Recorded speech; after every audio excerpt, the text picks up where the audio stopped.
to have access to software outside repositories. And if they do want to install something outside of that, they usually have to punch in the, root password. And if you manage a computer for them, they might not know the root password, which is a fine thing, so they don't have to break anything, they don't have to change any settings. And from my experience, people who used to have lots of trouble with Windows and had to add persistent maintenance and people coming over and trying to give them some help with Windows, as soon as they're put on Linux, they just stay on it and they never call. And you might think it's because they don't use it anymore. No, they still use it, but they don't think about it. You just use Firefox or whatever, and it just works. It's fine. Well, I mean, just very briefly going back to the Rustock issue, and it was just a couple of observations that I had. The first thing that I noticed in a lot of the articles that were being that were reporting this issue, first of all, Microsoft was being hailed as some sort of champion. Now, forgive me for not maybe grasping this whole thing, but this whole botnet is possible because of Microsoft software. It is an exploit on Windows machines. Therefore, when Microsoft fixes its own issue, as it were, in inverted commas, then surely Microsoft shouldn't be praised. It should be a case of, well, Microsoft, you should have done this in the first place, and you should have produced a more secure system from day one. That was the first eyebrow-raising thing I had when Microsoft is being hailed as a hero. And secondly, what is the Microsoft Digital Crimes Unit that assists the US, I believe it was the US police force, in dealing with this botnet? Since when does a corporation have a digital crimes unit and that liaises with a government body? That particularly didn't sit very well with me. It's not just a corporate. It's not a very new debate. I think I can recall this debate from 2009. If I recall correctly, they could seize domains of people. I'm not sure that's the case, but they could actually have a lot of power. As though it was some kind of a police department, and this is a company that's got lots of influence in the government. So they kind of assume that they have this entitlement because they say, well, we produced this operating system and it's got some trouble, and you give us some power and we'll take care of it. We'll kind of sustain our own monopoly and we'll take care of the own, It's troubling, and the reason they can actually try and claim some credit for what they just did, and some people will agree with me, some people won't agree with me, is they create a solution that's usually the user's fault. So when things go wrong, they will always say, oh, you weren't installing the latest antivirus, you shouldn't have clicked this and that. And once they do that, they kind of like rescue the user from their own stupidity. But the truth is, and again, based on what I've seen or read about, I know that lots of people just visit a web page and they probably don't even have the patches available, and they don't have any warning sign or anything like that, and the web page will exploit something like ActiveX support and basically install some malware, and the computer will slow down and have all kinds of things aggregated on top of that. So it's not exactly their fault, it's if the operating system was easy to use, probably nothing would happen. You have to define what they're supposed to be doing and what they're not supposed to be doing. Maybe they're not supposed to double-click an attachment in Outlook, or maybe Outlook is really not supposed to just execute attachments like a program. It's just supposed to maybe pass it as a file and to some program, and the program itself is supposed to have some sort of a sandbox to ensure it doesn't do any funny things. So it's just a complicated subject in general to decide whose fault it is. Well, a few little bits of news that just caught my eye, really. Not really much to discuss here, and I don't particularly find it I think it's a talking point, but we've now got the go-ahead for a .xxx domain. I didn't know if you read the story on this. Well, it's funny because today I told you this before, just before the show. I was surfing with O2, and I've been using a dongle, and we actually do a recording on dongle now, which is not a very easy thing to do, especially afterwards, because they throttle my connection if I use voice over IP.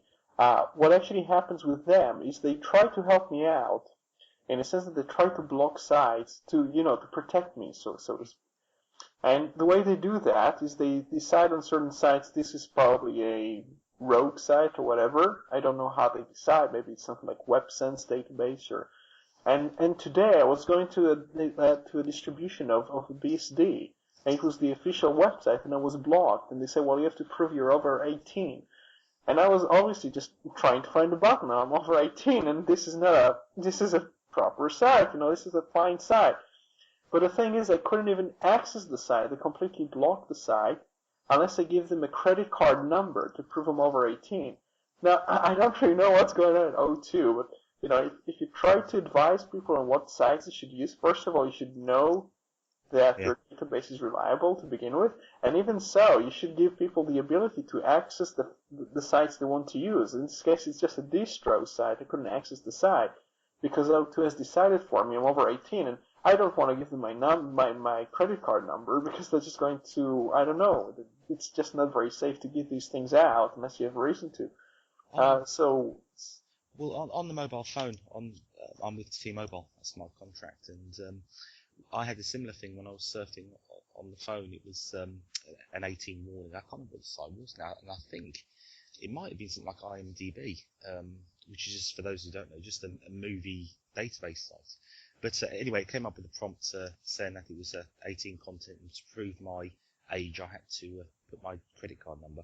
And like Roy, I wasn't happy on doing that, so I rang up T-Mobile and I threatened to cancel my subscription with my contract. And apparently that's all the ID they needed, and they decided to change their mind and unban the sites which had been deemed adult. It's very strange though, because there seems to be no rhyme or reason to what it deems as adult. There was a couple of just... Was it the whole of IMDb though? It's hard to believe. It's one of the biggest sites on the web. I'm saying IMDb. It was something along those lines. It might not have been that site. This is going back now when I start my contract, so we're looking about 20 months, I believe, ago. So, but it was definitely something that was very standard. It certainly didn't have any 18 content in it. It may have been another similar site, but it certainly wasn't an adult site, as it were.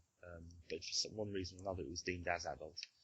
But like I say, if you have a T-Mobile account, or you just set up a contract with them, if you phone them up and you explain your grievance with putting a credit card number over the phone in order to get access to to the full access to the net, remind them about their obligations to you as a customer, and you'll probably find that they change their mind and just authorise your accounts straight away.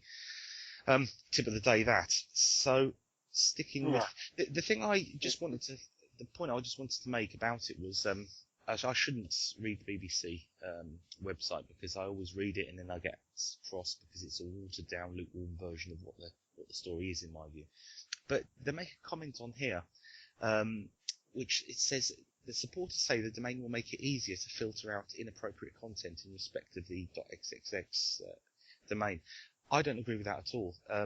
From what I've seen and the experiences that I've had when you do a innocent search and you get a site which really you don't want to visit, these people that sell these services will use any means necessary to get you accustomed. That might be changing around the word Google for people that mistype the word Google, so that you'll go to their site by accident. And I don't think that this new domain will make any difference whatsoever to separating up the internet at all. In fact, it will just lull people into a false sense of security that when they're going to a .com site, it's not going to be a pornographic or an adult in nature. So I don't really have a lot of confidence, and I don't really see a lot of reason for having it. I think it's going to be a draw to a lot of people as well. I think that we all hear horror stories about how people that shouldn't be accessing adult material are accessing it, and I think having something like that is almost an open invitation. I don't think it should be put into the open like that, in the spirit of segregating the internet into sections and themes.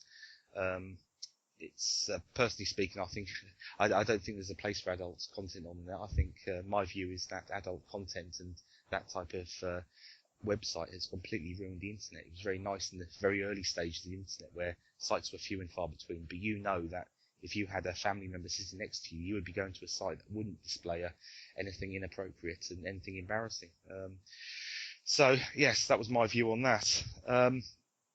Looking down, have you got any little tidbits of news that you want to I'm just going to say something about the classification by people themselves is not a very reliable way to get things organized. People, especially if you basically say, well, we're going to ban the triple X thing. Obviously, lots of companies won't be happy about it. They'll try to dodge to something else. And unless you enforce them